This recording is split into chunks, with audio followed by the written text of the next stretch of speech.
the statistical probability of being able to have every gene we'd ever need represented somewhere in the library means that when I get the right interrogation and analytic and machine learning tools, I'll be able to select the right array of donors to confer a biologic advantage to an individual.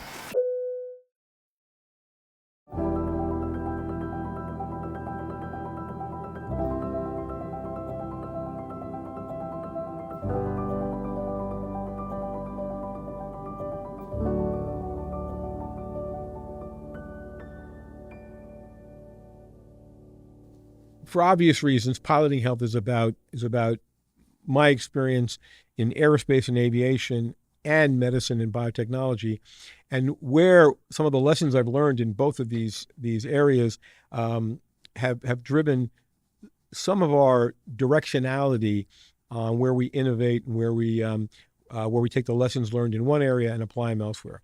So, when you're flying complicated large aircraft, we all know that aviation is a remarkably safe industry, in large part because we pay a lot of attention to things that monitor and detect problems before the problems blossom into irreversible problems. As an example, in the aircraft I fly, we have something called a CAS. It's called the Crew Alerting System. And the CAS is a computer readout that updates you on the diagnostic systems in the airplane that are looking at all kinds of factors. They're looking at pressures in systems. They're looking at temperatures. They're looking at rotation rates in engines. They're looking at certain electrical levels, voltages, amperages, etc. And the CAS, the Crew Alerting System, when it sees something going out of limits, gives you a message. And the message may say, hydraulic system number 1, high temp. And when you get that message, you go to your checklist and you run a series of procedures and processes to identify whether the problem is catastrophic or not, and how to kind of protect the system from failing. And that's the world I grew up in. That's in many ways how I approach lots of things in life, is to monitor, detect, and act in a preemptive way. Now, I've been involved in obviously developing therapeutic technologies and medical devices and other products used by doctors in the treatment of their patients. But I've also been involved in creating enterprises that are meant to deliver these tools, these analytic tools, these diagnostic tools, and ultimately these therapeutic tools to patients in real time.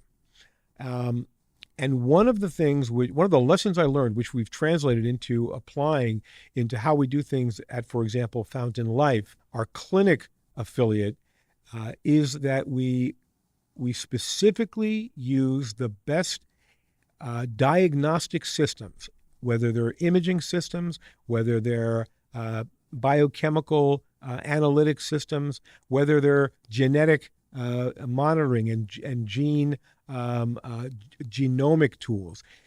What we do is we use all that information to determine whether something is going out of a tolerance.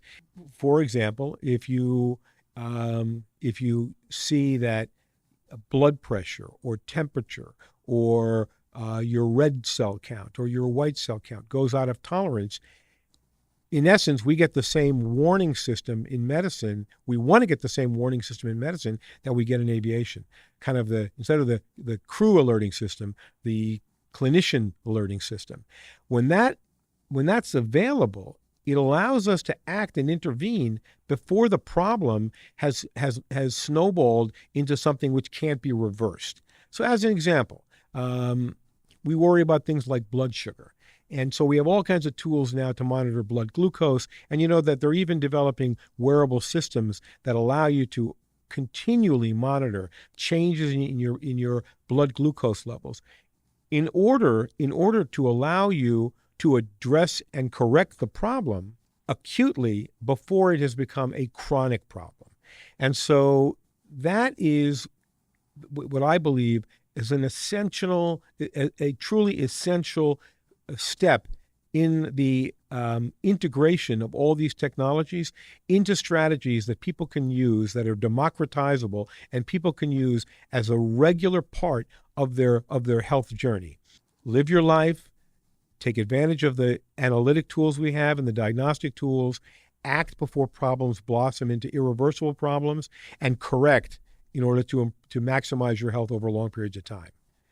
Perhaps one of the most immediate, obvious needs in the field of regenerative technologies is to address those chronic degenerative processes that become really life-limiting complications of just the aging process or injury. Among those is the development of osteoarthritis. That's the inflammatory condition which degrades the tissues in our joints and makes use of that joint, whether it's walking or standing or playing tennis or playing golf. When those joint systems begin to degrade and the underlying tissues, the cartilage, the supporting ligaments, when they start to develop and accumulate these kind of chronic inflammatory changes, that's when you get conditions like osteoarthritis. Now, as you probably all know, the staple in treating osteoarthritis over the years has been the use of anti-inflammatory pharmaceutical products. These products are designed to reduce the influx and activity of inflammatory cells, which are there to, first and foremost, clean up the damage that's been done and set up for a functional repair of the tissue.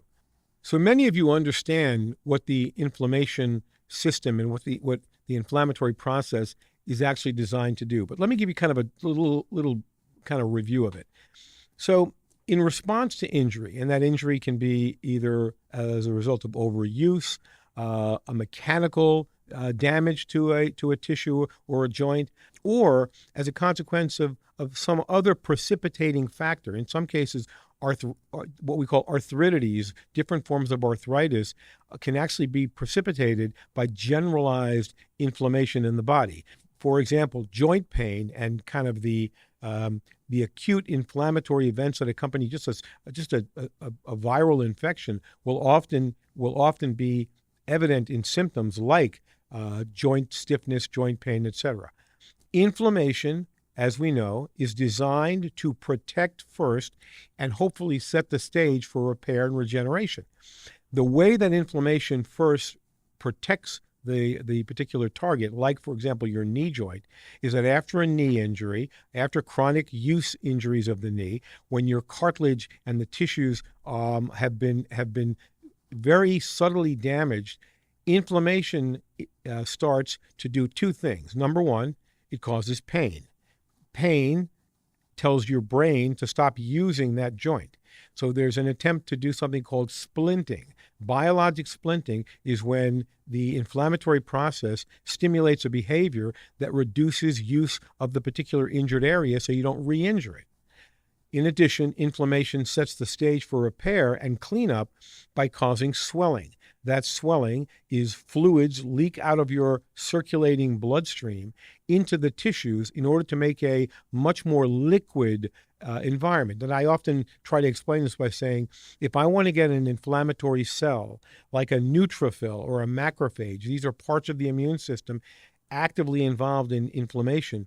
If I want to get one of those cells to the cartilage of my knee joint after an injury, the soupier I make the tissue, the easier it is for the cell to swim through to its target.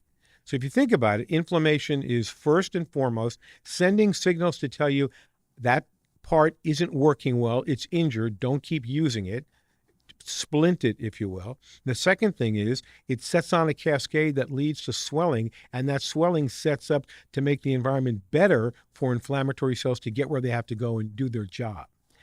The next thing that inflammation does is it sets up a signaling cascade that begins to recruit the cells that should either do one of two things. They should either stimulate repair through bringing in cells that will remodel the tissues, rebuild them, or they bring in cells that will actually create a scar. they will attempt to repair the tissue by putting in not necessarily functional parts of that joint or that tissue, but actually create kind of a biological bandage. And in some cases, that scarring can restore some degree of function, but never restores complete function. So there's a race that starts after injury, and the race is between inflammation and functional repair, and inflammation and dysfunctional repair or scarring. So you want functional repair, you want to down regulate and decrease the amount of scarring that takes place, and you want to increase and encourage the amount of functional repair that takes place.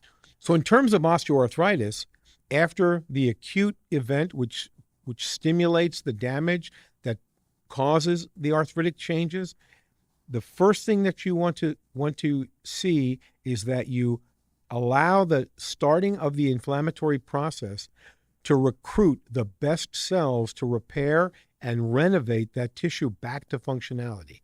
And so in our world of regenerative medicine, using stem cell and stem cell byproducts in order to stimulate the functional recovery of the tissue is one of the most exciting new opportunities in the treatment of osteoarthritis and other chronic inflammatory damage to your joints and your skeletal muscle tissue. So osteoarthritis isn't the only inflammatory disorder that's important to pay attention to, and it's certainly not the only one that we've been interested in.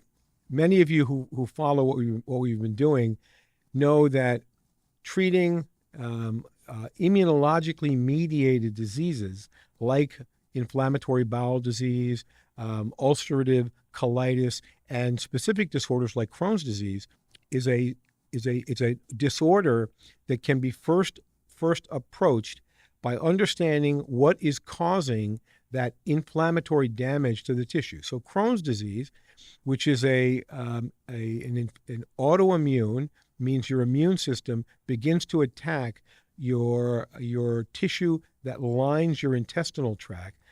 That disease is associated with really terrible symptoms. People with Crohn's disease suffer from the constant irritation to the bowel and to the intestinal tract, and that's associated with everything from severe pain to malabsorption of your nutrients to bleeding, and in some cases to scarring that actually changes the elasticity of that part of your digestive system.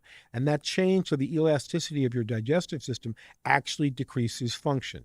And so patients with these diseases over long periods of time have significant changes to their bowel habits. They have significant changes to their ability to get nutrition, and then all the other quality of life things like chronic severe pain, rectal bleeding. All of these things are the targets for strategies to reverse or interrupt that inflammatory cascade. Now, we recognized many years ago that Crohn's disease as a model of autoimmune inflammatory disease is something that often is reversed or goes into a state of remission in women who are pregnant. So to give you an example, women who have Crohn's disease who go into pregnancy will often experience a very profound improvement in symptoms, in some cases full remission of their disease that lasts as long as the pregnancy is ongoing. At the end of the pregnancy, when the fetus and placenta are delivered, and the system goes back to its pre-pregnancy state, these remissions will often reverse back to a state of disease. Based upon those observations, many years ago, we were intrigued at the possibility that cell therapy from the placenta might be a strategy to induce those states of remission outside of pregnancy and maintain them for long periods of time.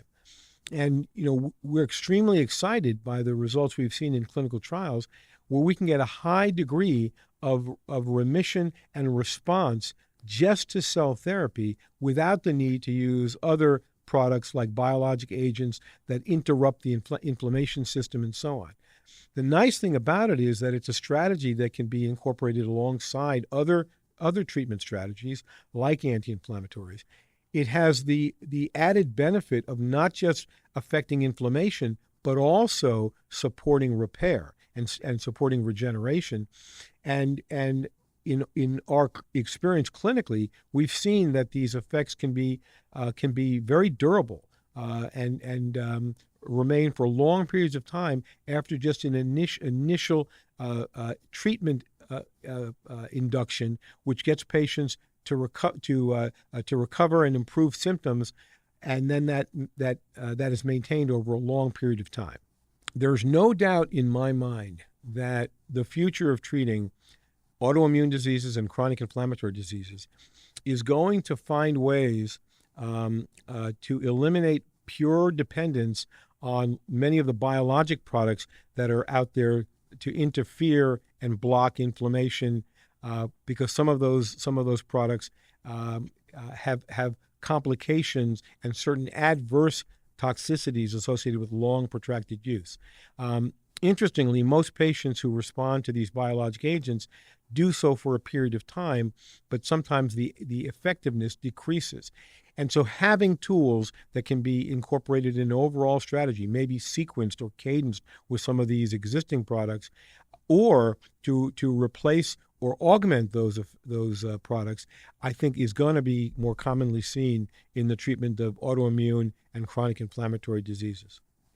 It's important to keep in mind that all of the efforts in regenerative medicine, cellular therapy, the use of advanced biomaterials represents not only technical breakthroughs in developing therapies, but also a tremendous data mining opportunity. Everyone knows we live in the era of artificial intelligence, machine learning, high-performance computation, quantum computing. All of these remarkable technologies are designed to interrogate large, complex data sets and extract the best information and the best conclusions we possibly can in order to make decisions about everything from whether or not a product merits being approved as a therapeutic, or which patients to actually select for that particular therapeutic tool.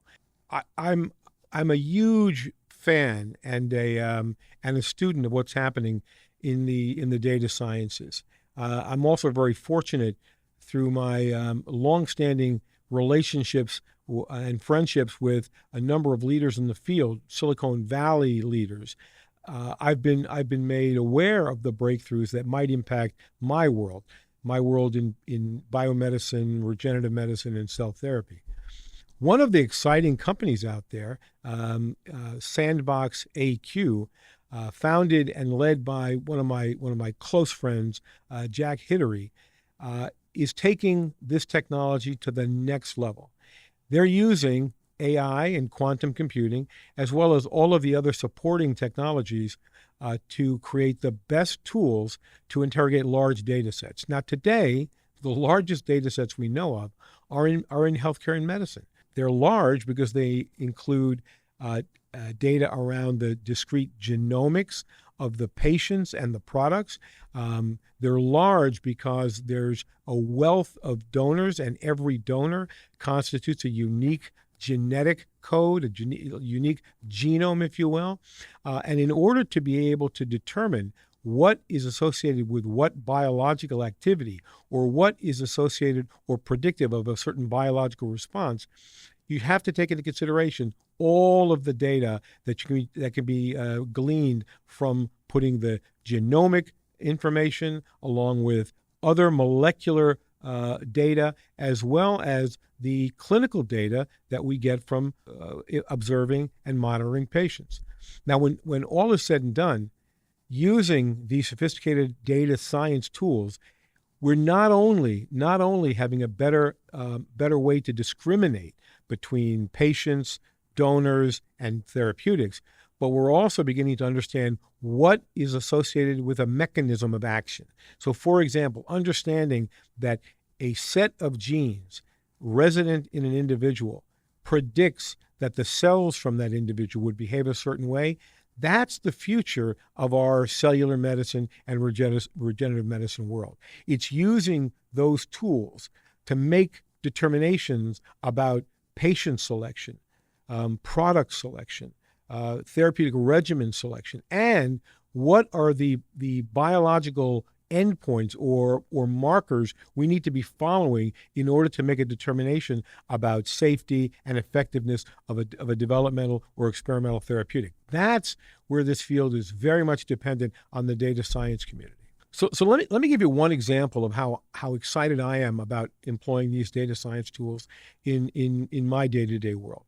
So as a company that over our 20 plus year history, we've procured cells and biological materials from approximately 100,000 newborn donors.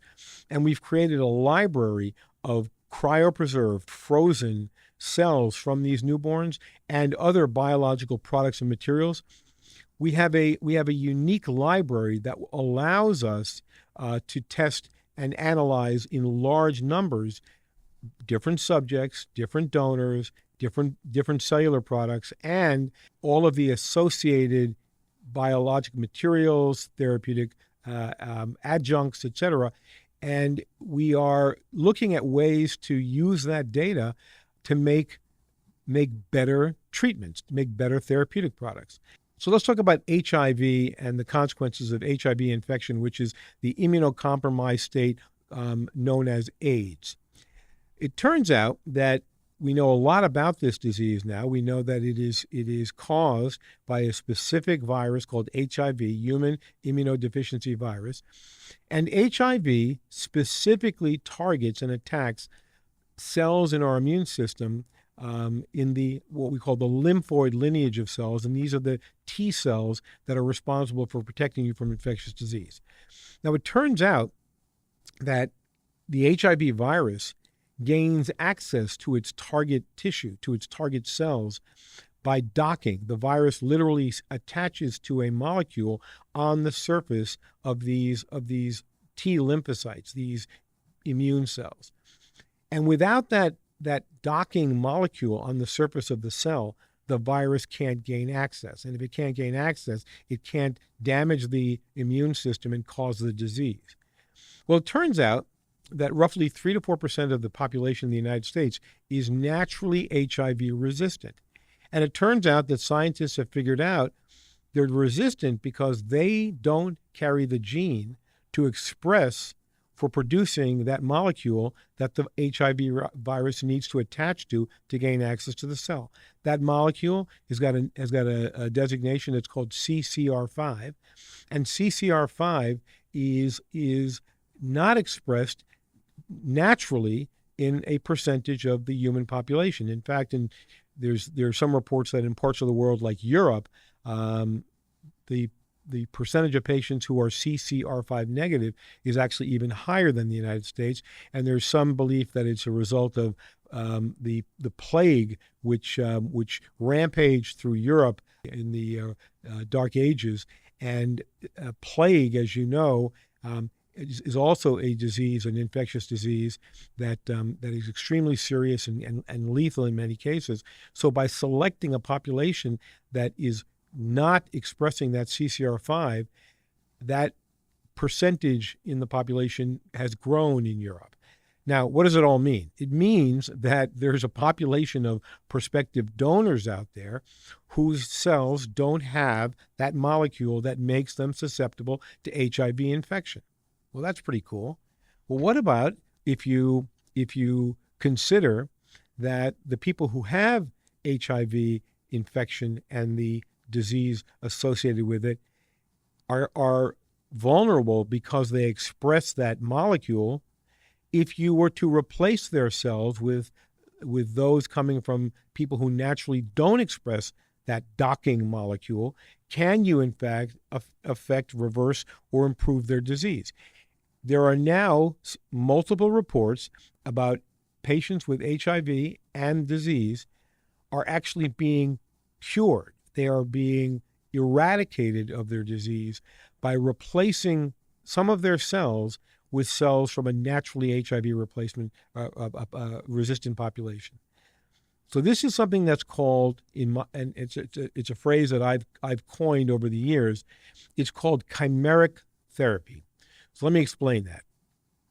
Chimerism is the coexistence of multiple different genomes in a single individual. Chimerism occurs when two distinct individuals combine their genetic material either microscopically or more broadly. And you'll see, for example, that fraternal twins who coexist in the womb will often transfuse each other with cells from each one's placenta, and they will live their life as chimeras of one another. Now, chimerism is very interesting because it means that you've got more than one set of instructions to encode for your biology.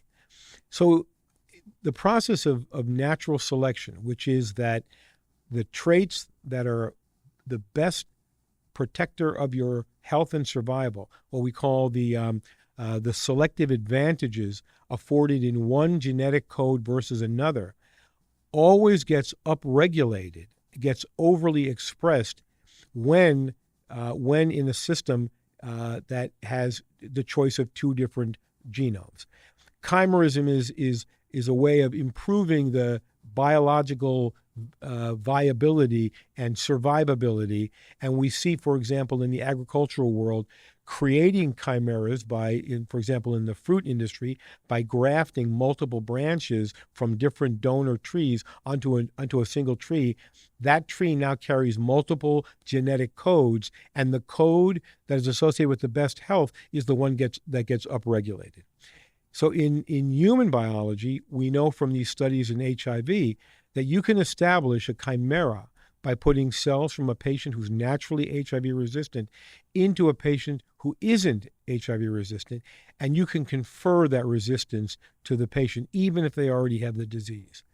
To me, that chimeric therapeutic opportunity is one of the most exciting things we're working on in the field of cellular medicine. And it also speaks to a concept that I coined decades ago, called chimeric vigor. So many of you know or have heard the term hybrid vigor.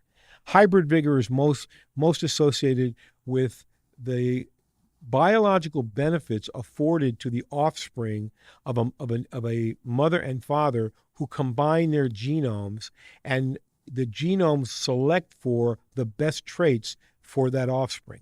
It's one of the reasons why generation to generation to generation, the process of natural selection actually improves the overall quality of an individual's biology. Now, hybrid vigor, that benefit of having two genetically distinct parents create an offspring, hybrid vigor makes changes between generations. The concept of creating a chimera, where you put multiple genomes in a single individual, means that you can confer some of those genetic advantages, those selection advantages. You can do it within a generation instead of between generations, which means that as we gain more and more of an understanding and annotate all of the genome, so once we have the playbook, if you will, on all the different genes that are in our system and which genes are associated with which benefits, you can envision a therapeutic approach which says, okay, let me look at an individual's genome. Let me find out where the holes are, where the vulnerabilities are. Let me find a donor that has a counteracting genetic code, and let me put some of those cells into the vulnerable patient. And what you should confer is something which will be selected for and provide the benefits that didn't exist naturally in that individual. So the concept of chimeric vigor is one that I'm particularly excited about, especially because we've devoted 20 years to enrolling, procuring, processing, and banking cells from a diverse array of donors in the population, meaning the statistical probability of being able to have every gene we'd ever need represented somewhere in the library means that when I get the right interrogation and analytic and machine learning tools, I'll be able to select the right array of donors to confer a biologic advantage to an individual. Suffice it to say that chimerism, the coexistence of multiple discrete genomes in a single individual gives a choice to select for those traits that give you the best biological advantages to resist disease and to improve the overall quality of your biology and your health.